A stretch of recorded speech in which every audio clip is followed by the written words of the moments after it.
तो sunrise news में आपका स्वागत है। आज अहम मुद्दा तालिबान की वापसी और तालिबान की वापसी के बाद भारतीय उपमहाद्वीप में क्या कुछ स्थिति बनकर उभर रही है और अंतर्राष्ट्रीय स्तर पर इसे कैसे देखा जा रहा है, उस पर बात करने के लिए हमारे साथ आशीष रंजन हमारे साथ जुड़े हुए हैं। बहुत अच्छा बोलते हैं, लिखते हैं और तमाम चीजों पर अच्छी समझ रखते हैं। आशीष, आपका स्वागत है सनराइज न्यूज में। और बहुत तालिबान की वापसी हुई है और ये पिछली डिबेट में भी हमने इसको लेकर बात की थी कि तालिबान वापस आया। लेकिन अब स्थिति ये कि तालिबान की वापसी के बाद भारतीय उपमहाद्वीप में किस तरह के समीकरण बनेंगे, क्योंकि चीन एक तरफ तालिबान का समर्थन करते हुए उसका स्वागत करता है, दूसरी तरफ इमरान खान भी उसके समर्थन में बयान देते हैं। बहरहाल अब इन दो देशों की तरफ से आए समर्थन के बाद आप क्या देख रहे हैं, क्या स्थिति बनती हुई दिख रही है?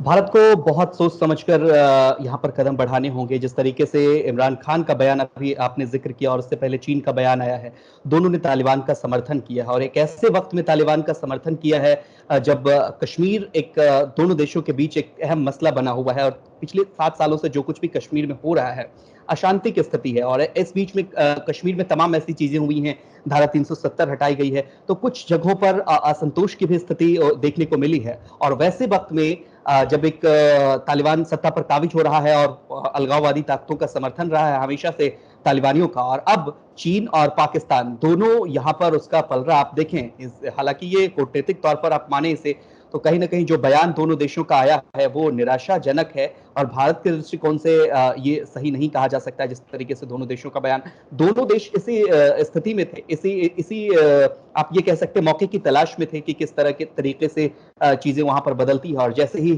तालिबान अब सत्ता पर लगभग लगभग काबिज हो गया है और चीन का जो रुख रहा है वो भारत के प्रति जगजाहिर है। देख ही रहे हैं आप, लगातार स्थितियां बहुत दिनों से चीन को लेकर के आपसी तानातानी की स्थिति है। पाकिस्तान से भी हमारे संबंध उतने बेहतर नहीं है और ऐसे समय में हमारे एक पड़ोसी मुल्क में अगर इस तरह की चीजें हो रही हैं तो भारत के लिए तो ये अच्छे संकेत नहीं है, खासकर कश्मीर जैसे मुद्दों के लिए, जिस पर हमने कल भी चर्चा की थी। बिल्कुल, तालिबान की वापसी और अमेरिका का वहां से जाना, अमेरिका का अफगानिस्तान से निकलना, क्या इस भारतीय उपमहाद्वीप में जो चीन अपनी ताकत बढ़ाने की कोशिश कर रहा है उसको बल मिलेगा? क्योंकि हम देख रहे हैं कि जब से भारतीय उपमहाद्वीप में अमेरिका का दखल हुआ था, अफगानिस्तान के जी। जरिए उसने अपने बेसिस बनाए थे और कहीं ना कहीं उस दबाव में पाकिस्तान भी रहता था। वो बहुत सोच समझकर तमाम चीजों पर बयान देता था या कोई एक्टिविटी करता था, क्योंकि उसे लगता था कि जो पैसा वो अमेरिका से आतंकवाद के खिलाफ लड़ाई के नाम पर ले रहा है वो कहीं बंद ना हो जाए। इसलिए एक दबाव रहता था पाकिस्तान के ऊपर और चीन पर भी नजर रहती थी अमेरिका की। ऐसे में अफगानिस्तान से अमेरिका का निकल जाना क्या चीन के दबदबे को बढ़ाएगा? और दूसरा ये कि जिस तरह से अमेरिका और चीन आमने सामने रहे हैं हमेशा से, तो क्या ये मुमकिन हो है कि अमेरिका दोबारा इस उपमहाद्वीप में रुख ना करे? क्योंकि काफी हमने तनातनी देखी, डोनाल्ड ट्रंप के वक्त में भी चीन और अमेरिका आमने सामने थे। निश्चित तौर पर देखिए, एक अमेरिका एक ऐसा देश है, जब दो मुल्क आपस में लड़ते हैं तो बीच में अमेरिका कैसी स्थिति में होता है कि उनको अपना हथियार सप्लाई करना है, तमाम तरह की चीजें हैं जो अमेरिका इस मौके की तलाश में है। और अभी जिस तरीके से अमेरिका ने अफगानिस्तान को एक तरह से आप यूं कहिए कि अकेला छोड़ दिया है, और एक ऐसे समय में जब यूएन से भी समर्थन नहीं मिला, तमाम देशों ने, आप इस्लामिक स्टेट 57 स्टेट जो है उनकी बात कर लीजिए, वो भी समर्थन में नहीं आए, तो कहीं ना कहीं ये बहुत ही निराशाजनक रहा। और अब देखने वाली बात ये होगी कि जिस तरीके से तालिबान वहां पर सत्ता में काबिज हो रहे हैं और लगातार आप देखें आज ही ये स्थिति पनपी है। आप एयरपोर्ट के तमाम तरह के वीडियो सामने आए हैं, जिस तरीके से आप देखेंगे काफी भयावहता वाली स्थिति है। तो जाहिर तौर पर अमेरिका एक ऐसा देश रहा है जो हमेशा अपने फायदे की तलाश में रहा है और चीन से उसका टकराव भी है। तो हो सकता है, आप देखिए, अब यहाँ पर तमाम सारे देश हैं, भारत है, पाकिस्तान है और चीन है, इस तीनों में अगर टकराव की स्थिति उत्पन्न होती है तो अमेरिका बीच में इसका फायदा ले जाएगा और इसी तलाश में है वो। और बिल्कुल। तमाम उनके शासन की बात आप कर लेते हैं, आपने जिक्र किया, सही जिक्र किया। डोनाल्ड ट्रंप इससे पहले वो थे, वो भी इसी तरह से आए थे। और अब देखिए बाइडेन ने भी इसका समर्थन किया। कहीं से कोई स्टेटमेंट नहीं आया अमेरिका की तरफ से, ना तो शांति की कोई कोशिश की गई। बिल्कुल, ये आपने खासा अहम पॉइंट यहाँ पर रखा कि जिस तरह से पूरी जो एक्टिविटी हो रही है इस वक्त अफगानिस्तान में, जो हालात हैं, जो तस्वीरें सामने आ रही हैं, पूरी दुनिया की तरफ से कई देशों ने अपील तो यूएन से की, लेकिन यूएन में भी खामोशी है और अमेरिका की तरफ से भी कोई बयान नहीं आया है। ऐसे में एक चीन ऐसा देश जिसके पास वीटो पावर है यूएन में, वो अगर तालिबान का समर्थन करता है तो इससे तालिबान को बल मिलेगा, क्योंकि एक वीटो कंट्री अगर आपका सपोर्ट करता है यूएन में तो एक फायदा आपको नजर आएगा तालिबान के लिहाज से। लेकिन अगर हम इसे मैं उसमें एक चीज और जोड़ दूं कि तालिबान के लिहाज से अगर चीन उसको सपोर्ट करेगा तो कहीं ना कहीं ये पूरे भारतीय उपमहाद्वीप में एक तनातनी के माहौल को और बल देगा, क्योंकि चीन और पाकिस्तान अफगानिस्तान को अपने व्यापारिक नजरिए से या किसी अन्य मकसद के नजरिए से एक तरह से कठपुतली की तरह नचाते हुए नजर आएंगे। दो तरीके से यहाँ पर सोचने की जरूरत है। एक तो देखिए कि चीन एक ऐसे मुल्क का समर्थन कर रहा है जहां डेमोक्रेसी के नाम पर कुछ नहीं है। तालिबान ने सत्ता पर एक तरह से कई हस्तांतरण किया और जिस तरीके से वो काबिज हुए हैं, चीन का इस समय समर्थन करना निराशाजनक तो है ही, और चीन कूटनीतिक रूप से हमसे काफी आगे निकल चुका है इस मामले में। और वो भी लगातार देख रहे हैं हमारे चीन से स्थिति, तो जो चीन और हमारा संबंध है वो आप देख ही रहे हैं पिछले 2 साल से क्या स्थिति है चीन और भारत को लेकर के। तो जाहिर तौर पर अभी एक दिन भी नहीं हुआ और चीन उसके समर्थन में बयान दे दिया है, पाकिस्तान ने उसके समर्थन में बयान दे दिया है। तो ये कहीं ना कहीं पूरे देश को नुकसान पहुंचाने वाला, और खासकर सब जब भी हम इस तरह की चीजें बोलते हैं, इस डिबेट पर हम डिस्कशन करते हैं, तो सबसे पहला मुद्दा जो आता है वो कश्मीर का आता है। और व्यापारिक संबंध तो चलिए ठीक है, वो तो जाहिर तौर पर खराब होने ही होने हैं, चाहे कोई भी देश अफगानिस्तान में इन्वेस्ट करे। जब द्वंद्व की स्थिति होती है, लड़ाई की स्थिति होती है, तो कोई भी इन्वेस्टर्स वहां नहीं जाना चाहेगा, ये तय बात है। लेकिन जो कश्मीर का मसला है उस पर चीन की भी नजर रहती है, पाकिस्तान की भी नजर रहती है, और उधर से तालिबान का समर्थन, और दोनों तीनों का एक तरह से आप देखिए ये मिलाव है तालिबान को लेकर के। तो कहीं ना कहीं भारत की तरफ से तो कोई ऑफिशियल स्टेटमेंट अभी आया नहीं है सरकार की तरफ से। तो ये देखने वाली बात होगी कि सरकार का क्या रुख रहता है, और हम अभी उतने पावरफुल तो नहीं हो गए हैं कि हमारे रुख पर तमाम देश जो हैं वो कुछ कह दे। और आपने सही जिक्र किया कि वीटो पावर भी हमारे पास नहीं है। यहाँ पर चीन अगर समर्थन करता है तो हम जाहिर तौर पर बैकफुट पर ही हैं। भारत का आपने खासतौर पर जिक्र किया कि भारत की तरफ से भी कोई आधिकारिक बयान फिलहाल नहीं आया है, उसका भी हमें इंतजार करना होगा। लेकिन हम देख रहे हैं कि भारत हो या अमेरिका, ब्रिटेन, तमाम देशों में जो अफगान नागरिक हैं वो शरणार्थी के तौर पर वहां रह रहे हैं और वहां जाके बस भी गए हैं, क्योंकि पिछला जो टर्म था तालिबान का, वहां हालात इस तरह के नहीं थे कि लोग वहां पर अपने जीवन को सही ढंग से चला पाए। तमाम तरह की दिक्कतें थी और उस वक्त अफगानिस्तान से तमाम लोगों ने पलायन किया। एक बार फिर मौका था लोगों के पास कि वापस उस अफगानिस्तान में आए जो जिस अफगानिस्तान को वो छोड़ के गए थे। चीजों को डेवलप किया जा रहा था, अलग अलग देश सहायता भी कर रहे थे और चीजें बदल रही थी। लेकिन अचानक इसे अचानक शायद ना कहें हम, क्योंकि एक लंबे समय से हमने देखा कि दोहा में तो चली रही थी 2001 से ही।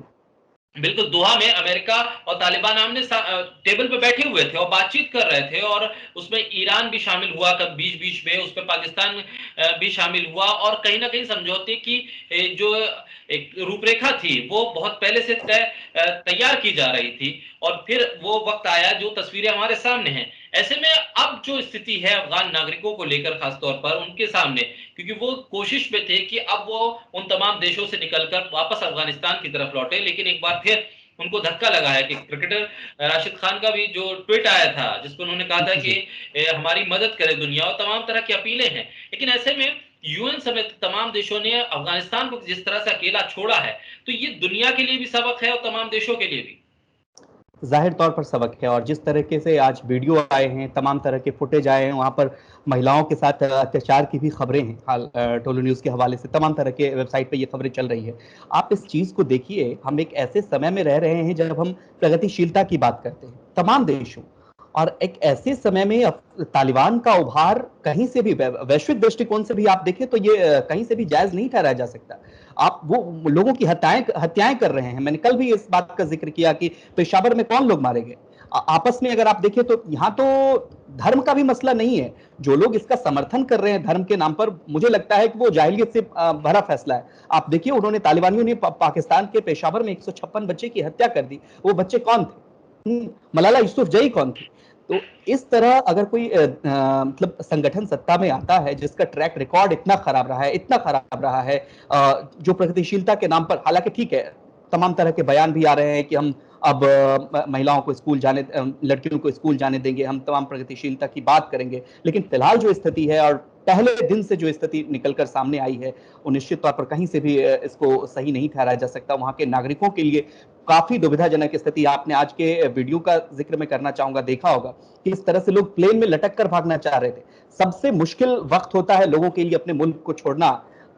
त्रासद भरी वो चीज है जिसको आप देखेंगे तो आंखों में आंसू आ जाएंगे। आप विभाजन के उस दौर को याद कीजिए, जब आप उसके स्टडी को पढ़ते हैं, उस किताबों को पढ़ते हैं, तो किताब को देख करके आंखों में आंसू आ जाते हैं। आज जब अफगानिस्तान के वीडियो को मैं देख रहा था तो निश्चित तौर पर वो बंटवारे वाली फीलिंग आ गई कि किस तरह से लोग भाग रहे होंगे। मारकाट वाली स्थिति है, 5 लाश अभी तक बरामद हो चुके हैं एयरपोर्ट पर। तो निश्चित तौर पर ये कहीं से भी अच्छे संकेत नहीं है एक ऐसे समय में जब हम प्रगतिशीलता की बात करते हैं, डेमोक्रेसी की बात करते हैं। ठीक है, डेमोक्रेसी नहीं भी है, कि इस्लामिक स्टेट भी हैं, तो भी मतलब सैन्य शक्ति का उभार कहीं से भी ये अच्छा नहीं माना जाएगा। आशीष, जिस तरह से हमने तालिबान को यहाँ और अमेरिका को देखा अफगानिस्तान में, क्या लग रहा है सीरिया में तमाम चीजें हैं, अभी ट्यूनीशिया का हालात क्या है और इराक में क्या कुछ स्थिति है? क्या तालिबान की वापसी के बाद उन तमाम संगठनों को बल नहीं मिलेगा जो लगातार अमेरिका के साथ आमने सामने हैं? क्या उनके उभार के भी एक खतरनाक संकेत यहाँ से नहीं मिलते? पूरे तौर पर, निश्चित तौर पर देखिए, कट्टरपंथ की जो विचारधारा होती है, जब कहीं एक बृहत रूप में उभार लेती है तो उसके तमाम पहलू जो होते हैं पूरे मुल्क पे पूरे मुल्क ही नहीं, पूरे इसका वैश्विक प्रभाव होता है। आप देखिए तमाम, मैंने इसीलिए शुरुआत में ही कहा कि इसका कश्मीर पर भी व्यापक प्रभाव पड़ने वाला है। इस तरह की चीजें जब इस तरह के एक वैचारिक रूप ले लेती है, इस तरह की चीज, अगर आप वैचारिक रूप लेने का क्या मतलब है कि हर तरह से इसको बढ़ावा मिलेगा, कहीं से भी लोग इसके समर्थन में होंगे।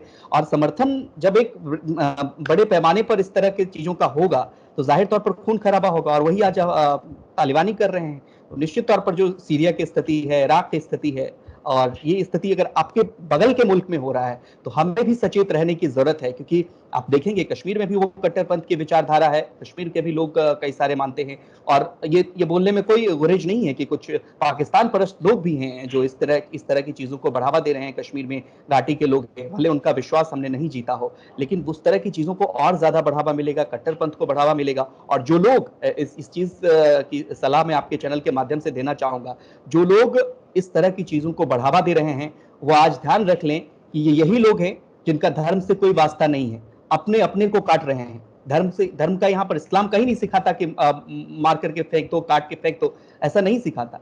जो लोग ये कट्टरपंथ के नाम पर धर्म को जोड़ रहे हैं वो तो मुझे लगता है कि उनको शायद अच्छे से इस्लाम पर भी स्टडी करने की जरूरत है। और ये जो उभार हुआ है तालिबान का, निश्चित तौर पर आप देखेंगे कि ये अच्छे संकेत नहीं है कहीं के लिए भी, चाहे वो दूसरे मुल्क हों या खुद हमारे कश्मीर में भी जो स्थितियां उत्पन्न हो रही है वहां भी हो।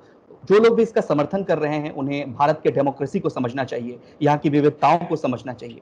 दुनिया के मुल्क में क्या होगा ये तो हम बाद में देख लेंगे, लेकिन हमारे मुल्क पर इसका क्या प्रभाव पड़ने वाला है, हमारे राज्यों पर इसका क्या प्रभाव पड़ने वाला है, जहां छोटे छोटे गुट उभर के सामने आ रहे हैं, चाहे वो किसी भी विचारधारा से हो, चाहे वो किसी भी धर्म को मानने वाले। ठीक आशीष, ऐसे में सवाल अब ये यूएन की प्रासंगिकता पे भी उठने लगा है कि दरअसल यूनाइटेड नेशन जो इस्टेब्लिश हुआ था, विश्व में शांति एक मकसद था, और ये मकसद था कि जहां भी अशांति होगी वहां पर तमाम देश मिलकर उस अशांति को दूर करने की कोशिश करेंगे।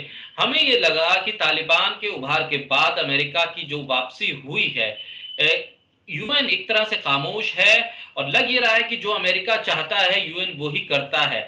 क्या अब सवाल इस बात को लेकर नहीं उठेंगे, और यूएन क्यों है और यूएन का काम क्या है? क्या इस पर भी अब डिबेट शुरू करने की जरूरत आ गई है?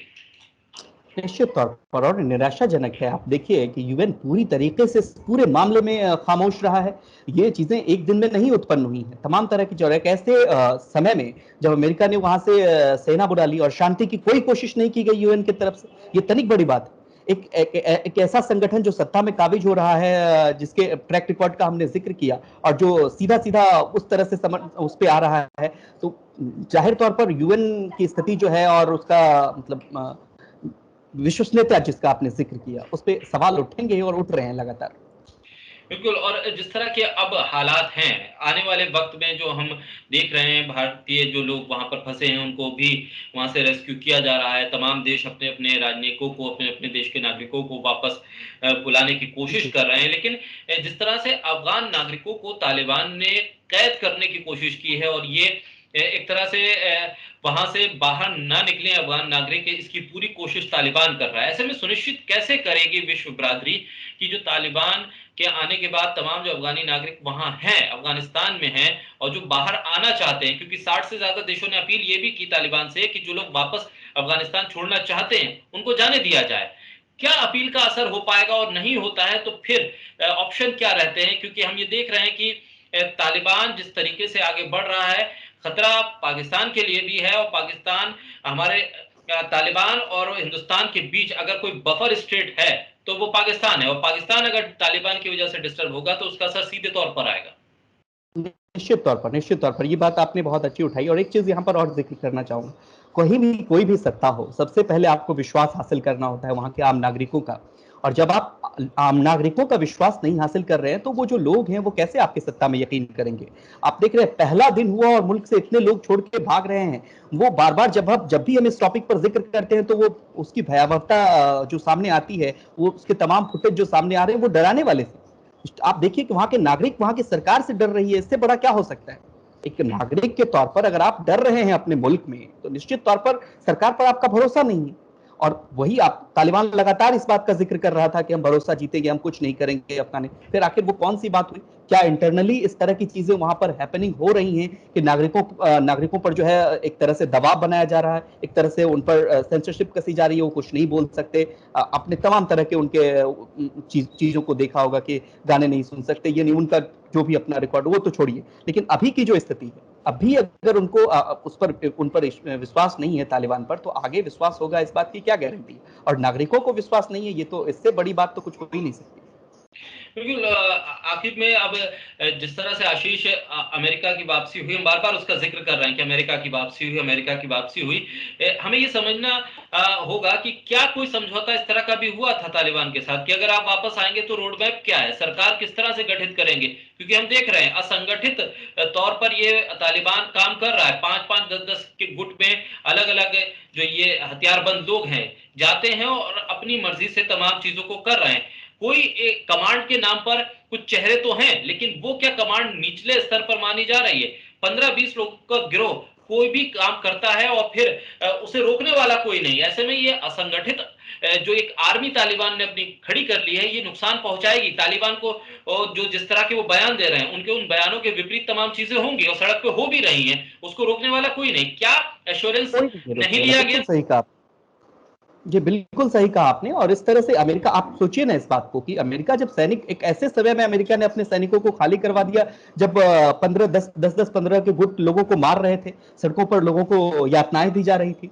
तब आपने इस तरह से, और आप एक ऐसे सुपर पावर कंट्री हैं जिन्होंने आपने सैनिक भेज करके वहां पे सरकार स्थापित की, सत्ता को स्थापित किया एक डेमोक्रेटिक तरीके से। लेकिन अब इस तरह छोड़ रहे तो निश्चित तौर पर अमेरिका अपना यहाँ पर फायदा देख रहा है। उनको अपना हथियार सेल करना है। अगर लगातार लोग लड़ रहे हैं वहां पर, इस तरह से आम नागरिकों को मार रहे हैं, और अफगानिस्तान इधर, चीन इधर, सब कोई, अमेरिका हमेशा से, देखिए मैंने परसों भी आपके डिबेट में इस बात का जिक्र किया, कोई ऐसा सगा नहीं जिसको उसने ठगा नहीं। तो लगातार इस तरह से अमेरिका का रुख हर कंट्री के साथ ऐसा रहा, और इस समय छोड़कर जाना, और मुझे तो लगता है कि आपने सही उठाया इस बात का कि यूएन का भी कहीं ना कहीं अमेरिका का दबाव यूएन पर भी होगा था। यही वजह है कि कोई बयान नहीं आया। निश्चित तौर पर उसकी लेजिटिमेसी हमेशा रहती है, और जिस वजह से कोई बयान नहीं आया, और वो भी अपने सैनिकों को, नागरिकों को आदेश भी दे रहे हैं कि आप छोड़ करके आ जाइए, कैसे समय में। हाँ, तो ये कहां से जायज है? और अमेरिका, पूरे दुनिया अमेरिका की तरफ देख रही है इस तरफ। आप देखिए हर जगह पर, आप भारत के तमाम लोगों का आपने बयान सुना, तो जितनी फजीयत तालिबान के लोग कर रहे हैं उतनी फजीयत अमेरिका की भी हो रही है, नो डाउट। बिल्कुल बिल्कुल। तालिबान का जो पिछला रिकॉर्ड, जिस तरह से हजारा कम्युनिटी के साथ उन्होंने उनके इलाकों में खून खराबा किया, और जिस तरह से एक बर्बरियत थी इससे पहले हम, और वो डर एक बार फिर लोगों के दिलो दिमाग में है। लाख तालिबान तमाम चीजों को एक्सप्लेन करे, लेकिन जो बर्बरियत अब से पहले तालिबान ने दिखाई है और जो अब तक होती रही है, वो कहीं ना कहीं सवाल खड़े कर रही है। और इस पर सवाल ये भी उठ रहा है कि एमनेस्टी इंटरनेशनल जैसे तमाम जो मानवाधिकार के संगठन हैं, वो दरअसल अब तक खामोश क्यों? देखिए, आपके पास इस तरह से कोई रोड मैप नहीं है कि आप सत्ता कैसे चलाएंगे। आप धर्म के आधार पर सत्ता चलाएंगे या किसके आधार पर सत्ता चलाएंगे। आपके पास कोई संगठित क्या कहते हैं ग्रुप नहीं है, कोई रोड मैप नहीं है सरकार चलाने का। और ऐसे समय में हथियार के बल पर जब आप सत्ता पर काबिज हो रहे हैं, हथियार के बल पर सत्ता को चलाने की इस तरह से सनक आप इस तरह इसको कह सकते हैं, तो क्या होगा उस मुल्क का। पाकिस्तान, अफगानिस्तान आप यूं कहिए तो 2001 में जो स्थिति थी उससे भी 20 साल पीछे चला गया। कैसे समय में, और अगर आप इस बात को मानिए अमेरिका का दबाव होता, यूएन का दबाव होता, विश्व के तमाम देशों का दबाव होता, तो तालिबान का उभार इस तरह से नहीं हो पाता। और जाहिर तौर पर हमने तालिबान को उभरने दिया विश्व के तमाम देशों पर, विश्व के तमाम देशों पर जहां भी इस तरह के चरमपंथ उभर रहे हैं, बढ़ावा मिल रहा है इस चीजों को, इसका व्यापक असर पड़ने वाला है। और आज के दौर में अगर तालिबान उठता है तो आप देखिए कि तब अमेरिका को ऐसी बात नहीं है कि अमेरिका के सड़कों पर भी आपने देखा, अमेरिका में भी सब चीजें सही ही नहीं होती। हमने देखा कि वहां पर भी नस्लभेदी, आपने हाल फिलहाल में देखा होगा कि लोगों को गोली मार दी गई नस्लभेद के आरोप में। लेकिन वहां के नागरिक थोड़े क्या कहते हैं डेमोक्रेटिक हैं, और वो क्या कहते हैं डेमोक्रेटिक रूप से काफी पावरफुल है, सिंसियर है, सिंसियर जिसका जिक्र वो अन्य देशों के लोग नहीं है। फिर भी अमेरिका में इस तरह की चीजें हो रही हैं। तो अब देखिए कि अब क्या स्थिति होगा, ये इस पर गौर करने वाली बात होगी और काफी नजर रखने की चीज होगी इस पर कि किस तरह से तालिबान वहां पर सत्ता को चला पाते हैं। और चला पाते हैं तो क्या ये सही से चल पाता है, या फिर से खून खराबा वाला दौर 2001 का दौर फिर से अफगानिस्तान में शुरू होने वाला है। बहुत शुक्रिया आशीष सनराइज न्यूज के साथ एक बार फिर जुड़ने के लिए। तो दर्शकों, आपको हमारी चर्चा कैसी लगी, क्या कुछ आप इसके बारे में सोचते हैं, कमेंट बॉक्स में जरूर बताइए। और सनराइज न्यूज के यूट्यूब चैनल को लाइक कीजिए, सब्सक्राइब कीजिए। बहुत शुक्रिया आशीष एक बार फिर सनराइज न्यूज के साथ जुड़ने के लिए।